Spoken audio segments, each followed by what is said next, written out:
You're listening to a podcast hosted on the Podcast Matrix.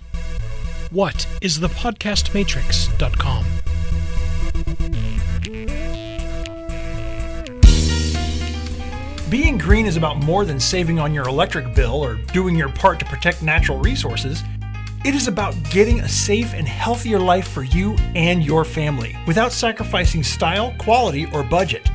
This is a movement to provide all of us with clean air to breathe and water to drink, safe, healthy food to eat and places to live, and energy to run the places where we live, learn, play, and work. Your go-to information source for a healthier home and world. Hosted by Marla Esser-Close, your green home coach. This is the Green Gab Podcast. You are listening to the Green Gab this morning or today, whatever you are, with Marla, the Green Home Coach, and my guest today is Christy Howell in Oklahoma City, and Christy is with Align. And I have known Christy for a while now in Oklahoma City, and I am so thrilled to have you on the podcast today. Thank you. I'm happy to be here. This is my very first podcast. Forgive me if I do No. What happens in the podcast world goes everywhere.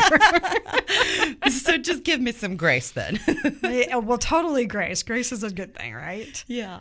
Well, I am so excited to have you here because you and I have been kind of working together, and then we also work together on the Home Builders Association with our professional women in building group, and it's been so much fun to get to know not only you but our whole gang there.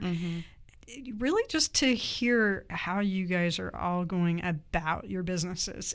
In our professional women in builders group, which if y'all haven't heard of this before, this is a council of the Home Builders Association. So wherever there's a Home Builders Association in your neighborhood or your town, there may be a professional women in builders council as well. And we're really all about being the voice of women in the building industry, especially the home building industry. And so being new to Oklahoma City, one of the things I wanted to do when I came here was get this going again. Yeah. And because I'm active nationally, and I loved it. So to all of my PWB sisters out there, hello. You were one of the first people, you and Ashley, that came through the door. And that first day, and we just, oh my gosh, we dreamed big that day. Yes, we did. Oh my gosh. I remember good parts of it, and other parts I'm like, what did we talk about? Because we were just blowing all sorts of ideas in every way we could. Well, and ironically enough, because our group actually includes a lot of women in different parts of the building industry. A large variety, yeah. You and Ashley, the first two through the door, both build and contract. Build and contract. I think we're both originally designers first, interior designers. And so that love for design, that love for function, that love for aesthetics, I think gives us another level of energy to put behind a green orientation home or a green focused build. Cool. So that's kind of part of where I'm stepping up a little bit more, because most of my history has been built off of new construction. It's not necessarily the old school ways, it's just the traditional ways. And so you don't hear a lot about the green home building in Oklahoma City because it's just not quite here yet as extensively. We're in the middle of the country, and we are in a gas and oil and wheat and beef state. And I'm amazed at what I have found. Yeah. Well, I think you've brought several things to my attention that I was like, that's here? Are you serious? So right. It's kind of like they're all kind of like in the shade of the tree. And, we all see the tree, and then we look in the shade, and it's like, oh, wait, but that's here too. And you know a lot of what's happening, I think, in a lot of cities, and Oklahoma City is no exception. As the revitalization of the city comes, it's also attracting a younger demographic. And with that comes different ways and new ways of thinking. So I'm finding a lot of what could be classified as green and sustainable kinds of ways of thinking. And you and I both know this encompasses a huge variety of stuff. Yeah. But I'm finding a lot of that in those areas that are being revitalized. And I think we kind of also find that people are starting to get a wind of how valuable it could be for them in the future. So then they ask more about it, or they want to kind of know more about it, or they're coming from other cities at the same time that too have had it already, and then they come here and go, wait a minute, I remember having this. So that's another level I think that Oklahoma City is trying to kind of catch up to, not completely, because I'm excited to be to hear more about it. So I feel like I'm going to learn so much from you over the next year. Oh, thank you. I hope so. But I learn a lot from you too, so we'll switch. How's that? I love it. Okay. Kaizen. But you know, we've got a new mayor here who's very young. Mm-hmm. We've got a lot of young energy in Oklahoma City right now. Kind of ironically, most people kind of assume that green and sustainability is being spearheaded by the millennial generation, and there's definitely a strong component in it. But in the homes, the millennial generation is still getting their foothold in homes. Right. And a lot of the millennial generation has, for various reasons, and a lot of student debt being part of it, among other things, have been a little bit slower than other demographics generations to get into buying their own homes.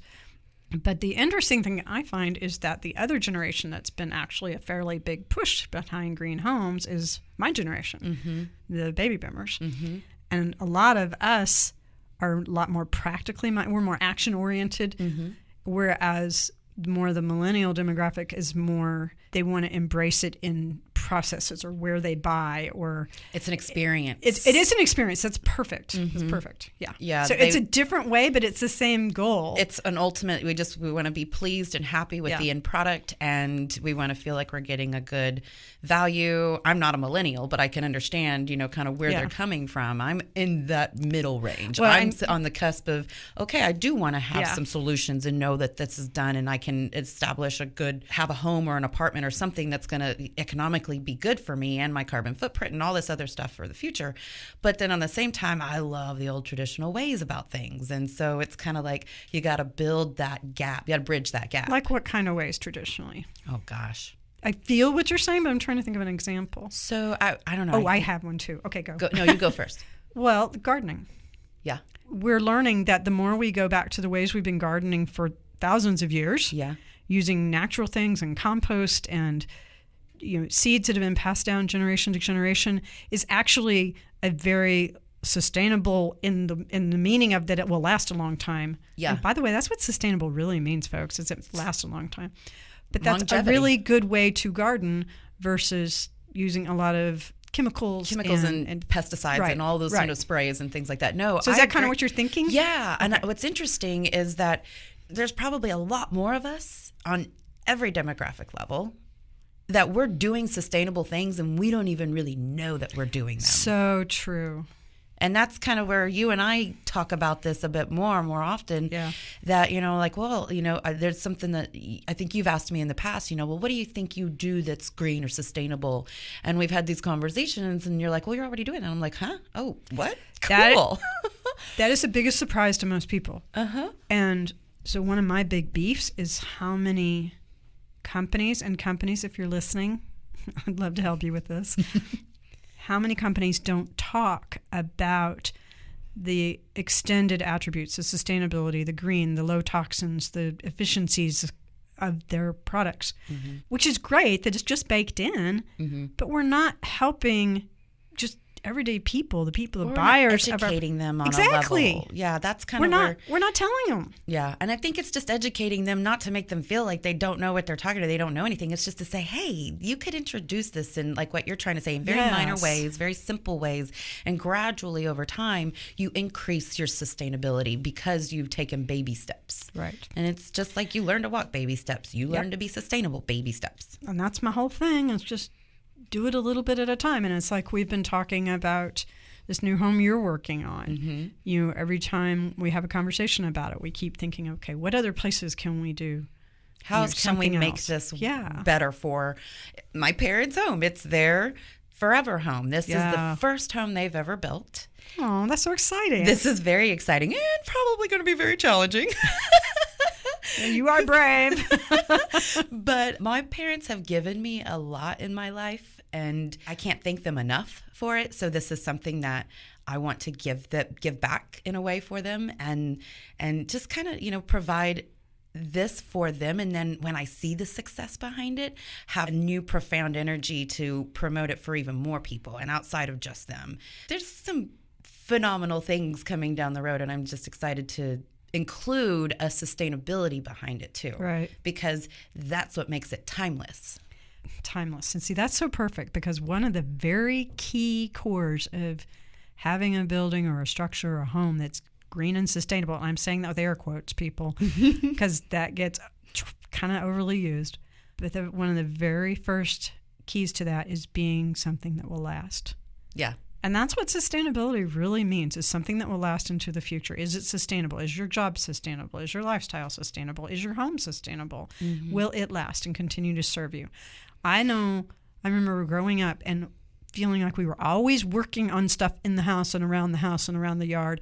And it was just, you had to work hard to keep the house going. And it's like, wow, I want a house that works with me or for me and that I don't have to be a slave to. And building it mindfully with some intentionality about the choices that you make can give that. And your parents are this is probably going to be their forever home, I'm guessing. It is. This is their final home. They will not buy another home. They will pass this home on to either my brother or I. Okay. Which I'll fight for that one. So it's serving them well is really important. Absolutely. I mean, that's and along with the budget.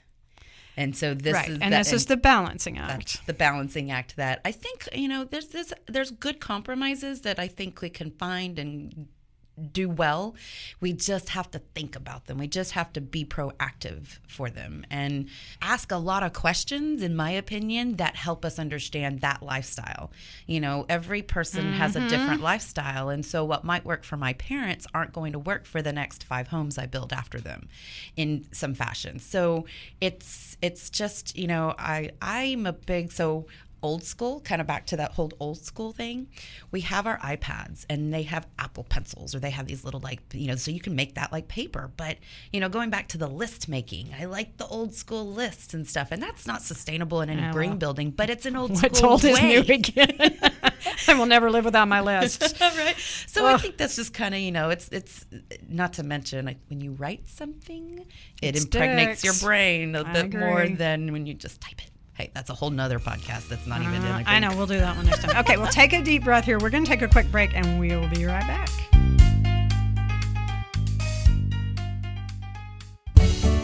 It's plain old common sense. You want your home to look great, feel great, and perform great. Is it even possible to do all 3 without breaking the bank? Yes! In Living Green Effortlessly, Simple Choices for a Better Home, Marla Esser-Close shows you how to make your home green. Whether you live in a small apartment in the big city or a brand new single-family home in the suburbs. From integrating smart technology into your home to planting a rain garden, there are all kinds of ways to live greener. Get the book now at livinggreenbook.com. That's livinggreenbook.com. Thought about a career in voiceover? Need a great, cost-effective on-hold message for your organization or business? Don't know where to start? Check out The Voice Farm, your one-stop shop for voiceover needs. Check it out now by accessing The Voice Farm at voicefarmers.com and see what difference can be made with a company that is truly outside the box. From the Voice Box, voicefarmers.com. That's voicefarmers.com.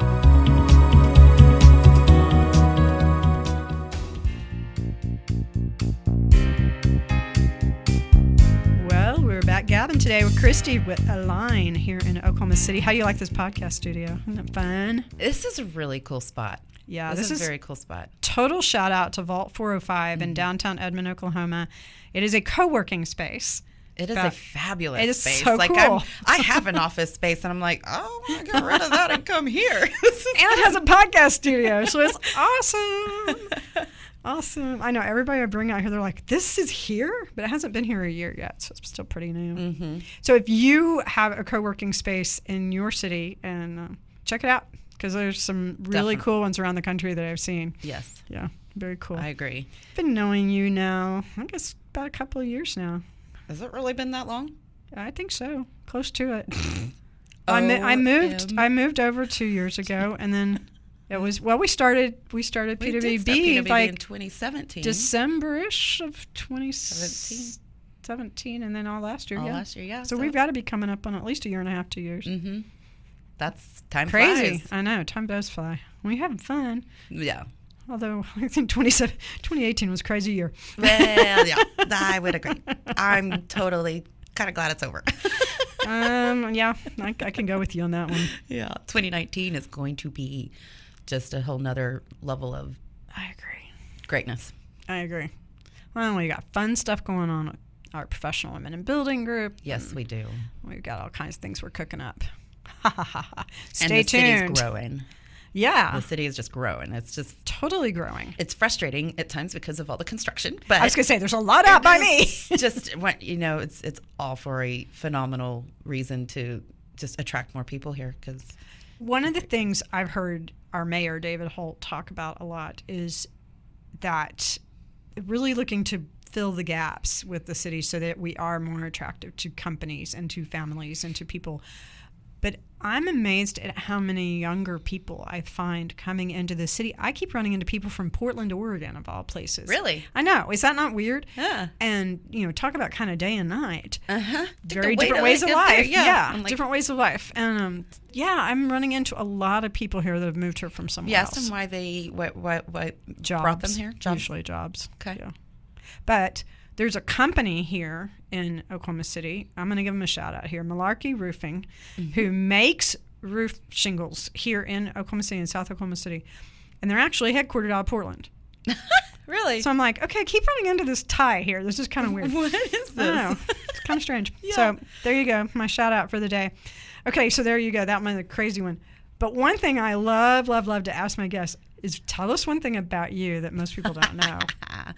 It's got to be appropriate for a podcast. So. It's totally appropriate for the podcast. I did a internship back after graduating college. I got my bachelor's in fine arts, focusing in interior design.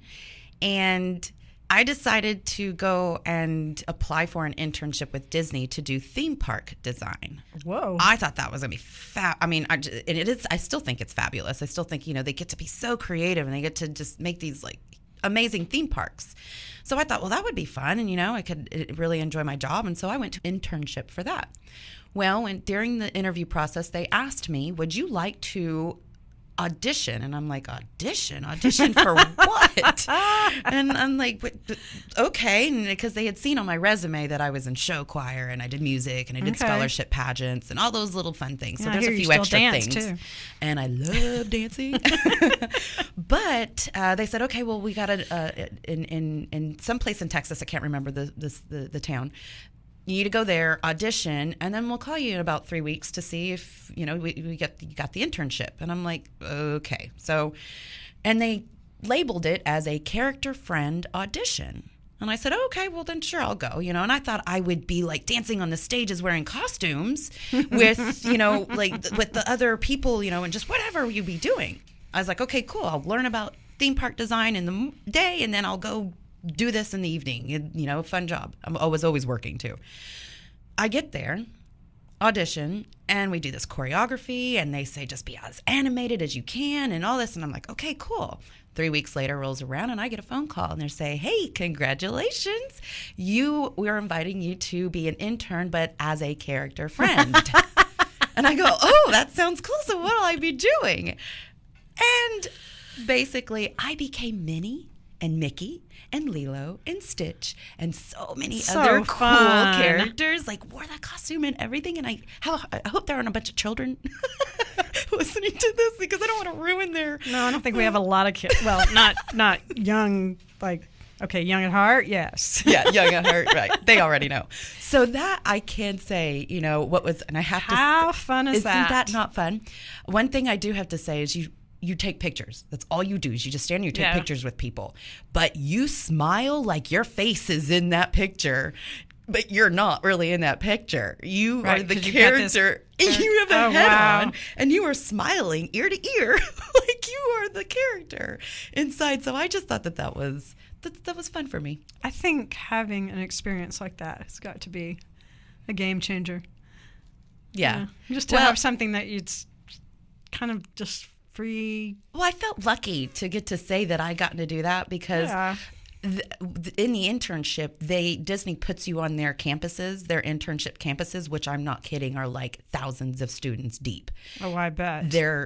they're fabulous. They do a great job at, they bus us from work and all that kind of stuff. They do. Yeah. I think they do a really good job at that. But it was a whole nother experience that I'm super pleased and blessed that I got to enjoy. That is so cool. Mm-hmm. And so from there, you went into design. Well, I went into design in high school. Oh. I took a housing class. So you went back to design. So I went back to design. Oh, that's right, you did. Yeah, in my senior year in high school, I took a housing class and got to draw hand-drawn. Never had taken a drafting class before. I hand drew like a 5,000 square foot home. Legitimately, I drew it off of The Sound of Music. You know that house Yeah. of The Sound of Music? I was like, that's going to be my home. I loved it. And it wasn't the big mansion, but that main entry where like the stairs went up on the sides. You had this like beautiful catwalk in the back. Oh my gosh. Yeah, it was, I drew that up and I knew from that point on, it was like, I've got to find myself in this industry. And so now you're looking to make another leaf of the bloom. Yep. Come on out. Mm-hmm. That was a not great anagram or analogy. Sorry about that, folks. A little bloom of the tree. The next bloom. It's going to move more into building, Mm-hmm. not just design. Not just design anymore. So what's the biggest leap you think you're going to have to take with this? Oh, gosh.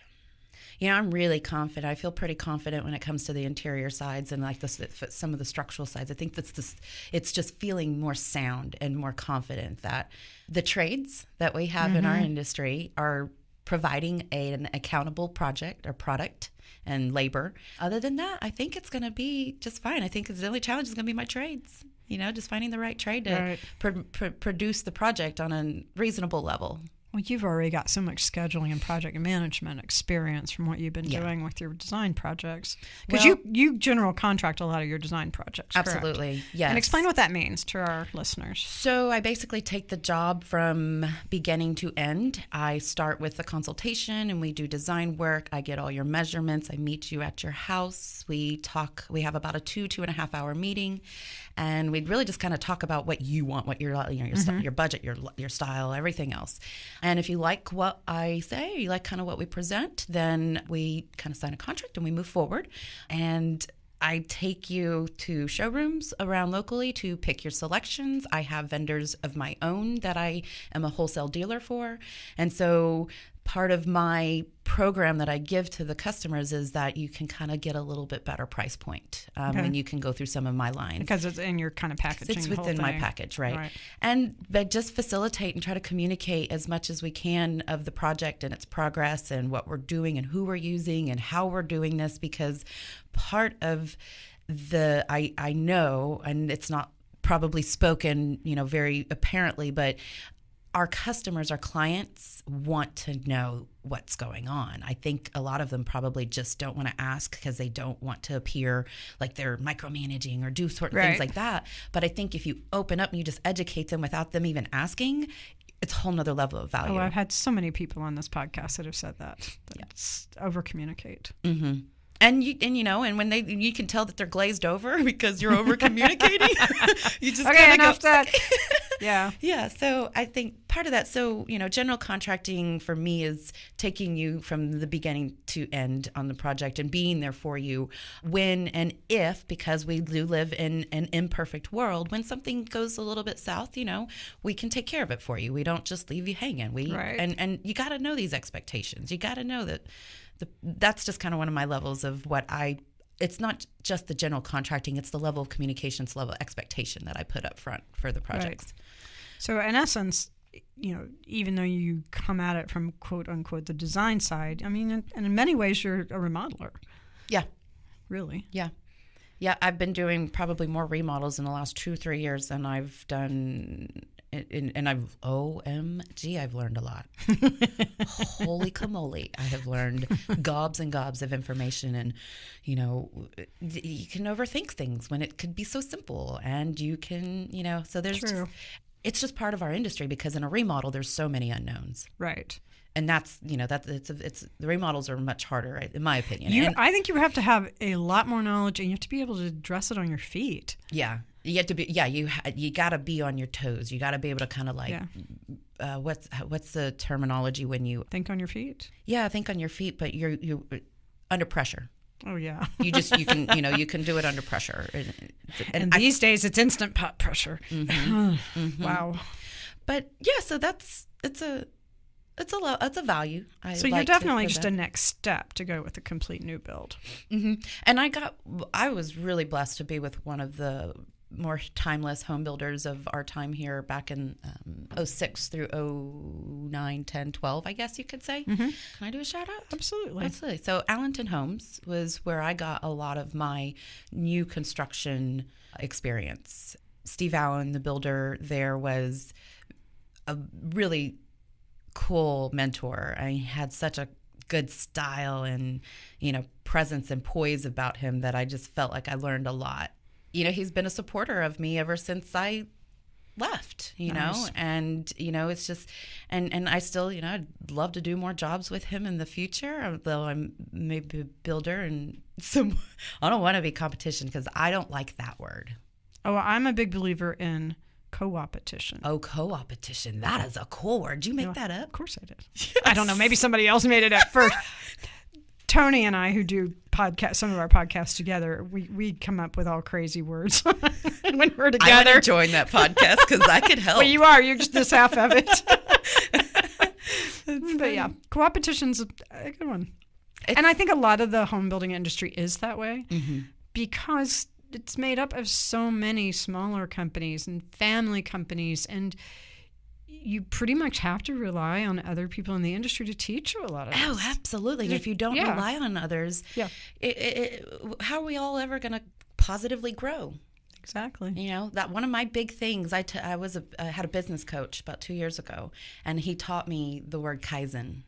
So I have legitimately tattooed it on my body because I can vouch for that, folks. Yeah, and it's on my wrist, It's so on I our see wrist. it every day. And so that's just kind of one of my things. But tell everybody what Kaizen means. Kaizen means positive growth. Yeah. It means just to continue thinking that, we'll all make mistakes, but as long as we grow positively from those mistakes, no one can beat us down. No one can take that away from us. Yeah. Okay, hang tight, folks. We'll be right back. Wouldn't it be cool if your advertising could last forever? It can with perpetual advertising. Here's how it works. Magazine, radio, and television ads are efforts that people might see or hear once, and then they're lost forever. Perpetual advertising provides you with the chance for repeat exposure and replayability weeks, months, even years after it's originally inserted inside a podcast. So even after your advertising is included in a podcast years ago, those efforts are still impactful, providing you with true return on investment. Real impact, thanks to perpetual advertising. Are you ready to change the way you and your company or organization advertises? Find out more and launch a unique perpetual advertising effort right now by visiting twoguystalking.com/sponsors. Editing podcasts can be rough. Everyone knows that you'll spend at least double the time you use creating the podcast when editing it. Then there's the control freak factor and the gotta get it right the first time factor. And well, it's time to shove all that out the door and make your podcast soar with the Editor Core. The Editor Core is a talented, experienced team of podcast editors that have edited tens of thousands of hours of podcast content, and they're ready for yours now. Check out editorcore.com because it's time to make your podcast soar. Editorcore.com. That's editorcore.com.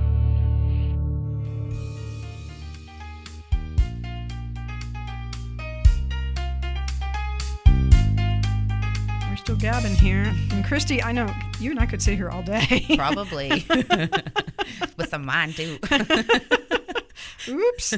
So I'm really excited about where you're going with your business. And I know you've been through a lot of transformation over the past year and a half, as have all of us, I think, as you were saying. 2018. Yep. Go away. And now I've already forgotten what the Kaizen. I started to say Kanzo, and I'm like, that's not right. But So part of what I know you have up your sleeve and part of what we've been talking about together is you doing your first home, which I know you want to bring in green and sustainability elements. And so you and I we've been talking about working together on this. And I'm so excited because I'm not great at design. I can kind of like do my own stuff. So I love learning from you. And you're, by the way, a very good teacher. Oh. Just by your way of communicating. Oh, thank you. And I know that there's a lot of opportunity, like even in the products that you select, even in your existing projects, where we can look at them and say, how do we find products that fit your client's needs, fit things that you're comfortable designing with, but are still safer, more healthy, more comfortable for your clients. That's kind of a win-win-win, right? So if we kind of start from that space, how do you see that evolving into this whole home concept? Well, I don't have a good grasp on the product lines that I carry right now, on how sustainable their items are within those brands. So that's going to be one way that you and I are going to first and foremost be able to kind of hone in on what sort of brands I continue to move forward with. And you might be surprised, because sometimes people don't sell what is in their products. Oh, what do you mean? Well, there may be a product that you're carrying or a whole line that you're carrying that has all kinds of greener sustainability elements, and they don't talk about it. Well, I do know. So I love wallpaper. I loved it when it was around back years ago, and I wish it never got away. You really are a traditionalist. Right? And I love that it's back. Young as long people as it's not out hard there, to strip. If any one of you want to become a wallpaper installer, there's not very many out there. Nope. So, there's some very good career opportunities and fashions in our trades. Wallpaper, I use a line called Tricus. Okay. And they are a commercial line. So they're going to be my first and foremost probably vendor that I know for a fact would have green, sustainable things like that, because they have to do those things in hospitality locations, in, commercial applications. That's just kind of it's got to have some sort of fire rating or some sort of longevity. Right. Yeah, there's a little bit more to it with the commercial side. You're right. And I've gotten more towards using a commercial product that might have that in a residential setting. Okay. In a playroom or something like that. So you got kids, and so your kids want to color on the wall. Let them go at it. You're going to wipe that right off. It's just one of those things. So, like I said, that's I'm using little bits of it. I'm probably like 30%, maybe 20% using product, and to build that to a 70% and 80%, and then on more to, maybe 100%, but that's baby steps. Okay.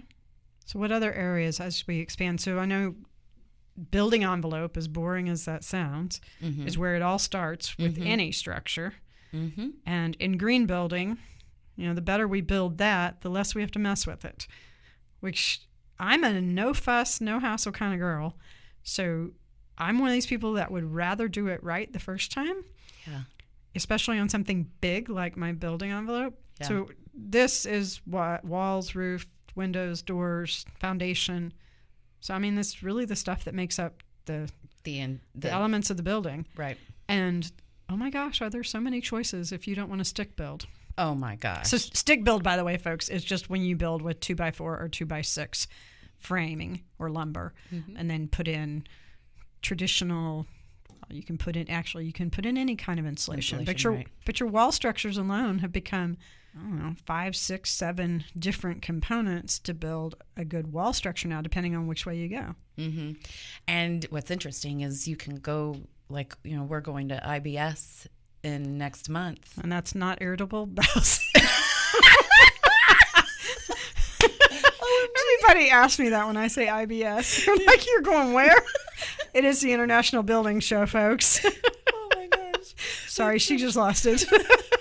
Like, what?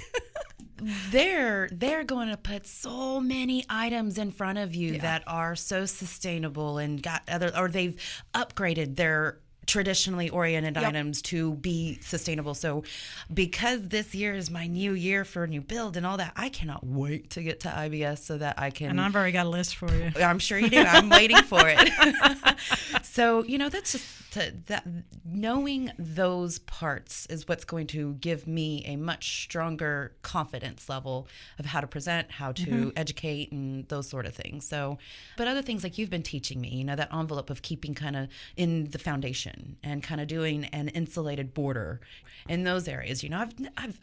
heard you could do stuff like that, but I never knew, how to establish that. So, Right. And then you had talked about, that could be kind of a cost factor, a higher increased cost factor, but maybe you can, revise it or compromise it to be just the door locations or the window locations or something to keep it partially green or something. So I don't know, there's ways where I think if it's 100% green on one end, but you budget can't afford that 100% green, how do you meet in the middle? I want to know what 100% is. Shades of green.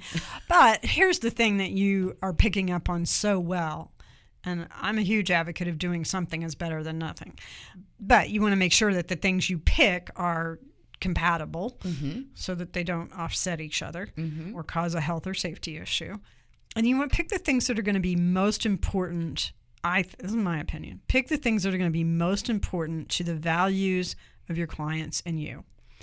For instance, if somebody's really concerned about health and wellness, that may mean you want to kind of major more in things that lean towards health and wellness and maybe just do what you need to do for a good solid baseline with your other things. Yeah. Or you can, do all of them. But one of the things I've learned so much working with the National Green Building Standard, and one of the things I love about it is it breaks it up into 6 different categories of things that you can implement in a home. And one of those, by the way, is education and documentation. So it's not a physical piece. Okay. But those 5 things, so it's, how the house sits on the land, the efficiencies for resources, water, energy, and then indoor air quality. Okay. So those kind of make up a house, right? Yeah. But what I love about the National Green Building Standard is it gives you tons and tons of practices to pursue to get there. But there can be anywhere from a baseline level, which they call bronze or an entry level, to a super green home, closest thing to 100% we're going to know probably. Okay. And those range like 4 out of 1,100 points that are available to score that on. You can come in under 300 points. And you can hit the top level, I think it's around 700 points, give or take. So there's a big spread in there. Yeah, okay. So what that says is that you have a lot of flexibility. Yeah. And so a lot of people are saying, they start looking at what that entry level is. And anybody that's already building a home that has a decent home energy rating score on it. I didn't say that right. Sorry, folks. It's called a HERS index. And I forgot what the S stands for. I always forget the S. But nonetheless, it's a temperature scale kind of looking thing. It goes from 0 to 100, and it says how energy efficient a home is. And we're starting to see these pop up, even in Oklahoma City, a lot. Good. And a lot of programs like Energy Star or local energy efficiency programs oftentimes are built on this HERS scale. Okay. Since we are starting to get acclimated to that, we're starting to go, okay, energy efficiency is in the homes. It's in a lot more homes. We see it around more. We're starting to get to know it. So anybody that's building at that level already, going to what I call full green or holistic green usually means making tweaks, not huge fundamental changes. Okay. Because we have to add in things for how it sits on the land and how it interacts with the resources that it's using. And then the indoor air quality piece and the green piece. Okay. So, but a lot of times so many of those things can be in the selections or in the practices that you use rather than having to think all over again. Does that make sense what I'm saying? Yes. So what I love is because you're already thinking in this way, and you've also got a community around you in Oklahoma City we have a lot of builders building at least with a HERS energy efficiency model in their homes. Yes. You see them all over Oklahoma City when you're driving around. That means that base level knowledge is pretty well out there. Good. And then, turning the switch, and I have a lot of people say, why should I turn that switch to go from just being energy efficient to green? And I use the word green as a catch-all phrase, folks, because it means a lot of things to a lot of people. The things that I find the most meaningful in that terminology of green for a home is a home that's safer, healthier, and more comfortable. And that health and wellness comes from being mindful about how you build. So, for instance, you wouldn't want to build with wet materials because that could trap moisture into your home and you'd have mold and mildew. And that's nasty stuff. Don't want to go there. Or you may want to choose materials or You might want to do both. You might want to choose materials that are not going to mold or mildew. Right. So maybe we choose less wood product. Mm-hmm. Or maybe termites are a big issue where you live. Not so much here, but my daughter was in New Orleans for a few years, and termites, are crazy down there. And they build with a specific kind of wood that is resistant to moisture and less attractive to termites. Or better yet, build with something besides wood. It differs by locale, right? Because how you build in Minnesota is going to really vary from how you build in Oklahoma or how you build in South Texas or Florida. Exactly. Yeah, right. Because your geography is different in many levels, but then also your elements are exceptionally different.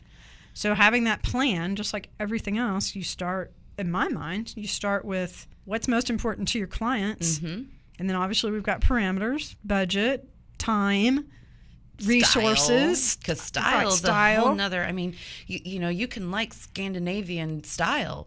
Right. You might not be able to find anything in that style that's kind of provides you some of that. Correct. And you might be able to find everything. Right. So it's just kind of, whereas farmhouse design is a reclaimed sort of reused sort of can be considered kind of a green orientation. You're reclaiming it, recycling it. Is it going to last you a whole long time? You never know. Depends. But at the same time, so style is another level that can kind of slightly limit you, maybe not to an extent. It's a parameter, definitely. Yeah. But when you take all that into effect and you have, starting with the client's values and what's most important to them, that also gives you a place to start saying, okay, if we're going to have to play with this some and get there may be some trade-offs here. That helps you to have kind of better knowledge of how to go about those trade-offs. Yeah. And I think you have to do that even outside of a green home. Oh, you have to do it then. Everything. Yeah. Because, we're talking about some of the exterior, just the elevations of my mother's home this week. And she's like, well, I don't like this and I like this, but I don't want that. And that's going to cost a lot. And, and you have to evaluate all that. And you do that already. So that switch, why not? Yep. You're already doing these things. Right. And it's just introducing another set of variables that serve us as people. And I think that's what ends up being most important in my book is that I just want everybody to know more so they can have the best place for themselves. Yeah. Yes, do I want people to do the right thing for the right reasons? Yep. But if I can just help anybody to know that they can do things that are a little bit better, or they can bring in slightly better stuff to their home, or they can switch out their cleaning solutions that you're using in your home. Whatever it is that gets you started to understand that you have all these great options. And I find that once you get one or two of them going, then you kind of get contagious. Yeah. You keep going. Yeah. I know you found that. Oh, yeah. Kind of comes like an addiction. And you're like, well, I see how this worked. And and then you keep going. You need to come back when the house is underway. Absolutely. And hopefully, once we get it underway, we'll start doing some things online and keep people apprised of how it's coming along. Yeah. So we will, for sure. I'll have my new website. Great. And that is? And that is www.aligndb.com. And that's Align Design Build. That's what the DB stands for. And if people want to get a hold of you to pick your brain some more, how do they get you? You can get a hold of me at my email, which is Christy@aligndb.com. You can also call up to our office. I've got a couple of amazing girls up there that help me implement everything and anything that my vision comes just wants to produce. But Kisna and Merritt can easily help you at 405-702-9735. Awesome. What do you want to leave people with? Something that has stuck with me, and I'll just read it. Okay. Because this is something that I think everyone should try to embrace in their life. And everyone has to hustle at some point in time in their life. You got to hustle to make ends meet. You got to hustle for work. You got to hustle for your children. You got to hustle for your parents, whatever it might be. But you can hustle so much that you can lose track of your personal happiness, your personal desires. So I loved this little saying.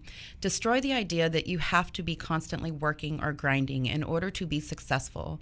Embrace the concept that rest, recovery, and reflection are essential parts of the progress towards a successful and ultimately happy life. That's Align. Well said.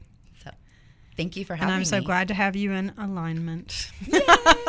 Thank you. Hey, it's been a ton of fun, and it'll be fun to follow your progress this year. I'm excited. I welcome everybody. Hit me up. Let's talk. Let's have some fun. Way to go. Well, hey, check back with us frequently here on the Green Gab, and keep on rocking it out, whatever you're doing, and hopefully you're doing a little green. Take care, y'all. That wraps this episode of the Green Gab podcast. Ready to use what you've learned? Get the show notes with all the resources mentioned in this episode, plus 9 simple, straightforward, low to no cost ways to improve the health of your home and world today at everydaygreenhome.com. Be sure to subscribe now on iTunes, Stitcher, or your favorite podcast app so you never miss an episode. Thanks for listening, and remember, being green is easier and more affordable than you think.